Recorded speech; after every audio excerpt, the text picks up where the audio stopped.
রাস্তা ভগ্নদশা পরিণত হচ্ছে, মরণ ফাঁদে পরিণত হচ্ছে এই রাস্তা দিয়ে প্রতিনিয়ত স্কুল পড়ুয়া থেকে শুরু করে প্রবীণ নবীন এবং হাসপাতালে নিয়ে যাওয়া রোগীদের নিয়ে যেতে হয় সমস্যায়। প্রতিমুহূর্তে ঘটছে দুর্ঘটনা। বারংবার সংশ্লিষ্ট প্রশাসনকে জানানোর পরেও প্রশাসন কোনো ব্যবস্থা গ্রহণ করেনি। ভোটের মুখে প্রতিশ্রুতির ফোয়ারা আর ভোট ফুরলেই পাত্তা পাওয়া যায় না নেতাদের।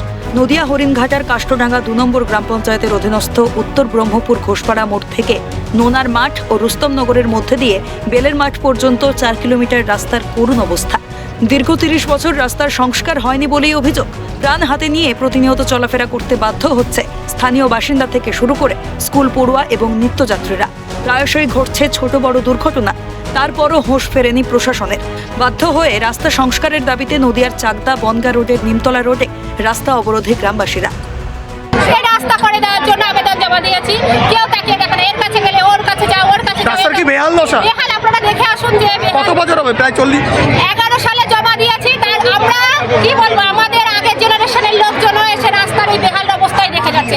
আমাদের ছাত্রছাত্রী ঠিক মতো স্কুলের থেকে বাড়ি ফিরতে পারে না, কান্না করে পরের দিন স্কুলে আসে না রাস্তার জন্য কেটে কুটে বাড়ি যায়, দুর্ঘটনা ঘটছে। তার জন্য আমরা মায়েরা সব মহিলারা এই আন্দোলনে নেমেছে। উত্তর ব্রহ্মপুরের যে রাস্তাটা ঘোষপাড়ার মধ্যে দিয়ে গেছে, সেই রাস্তাটা রুস্তমনগর হয়ে বেলের মাঠ পর্যন্ত যে রাস্তাটা, ওই রাস্তাটার অবস্থা খুবই খারাপ। বহুদিন ধরে আমার 24 বছর বিয়ে হয়েছে, আমি 24 বছরই দেখছি একই রকম খুবই খারাপ রাস্তা। এই রাস্তার জন্য রাস্তা দিয়ে হাঁটা চলাই বন্ধ হয়ে গেছে, রুগীপত্র যেতে পারছে না, স্কুলের ছাত্রছাত্রীরা যেতে পারছে না। তারপরে ভালো কোনো ছাত্রছাত্রী যদি দূরে কোনো কলেজে ভর্তি হচ্ছে, রাস্তার জন্য তারা ঠিক মতো যেতে পারছে না। সেখান থেকে বদলি হয়ে এসে আবার কাছাকাছি কোনো কমা অসুস্থ হলে কি করে?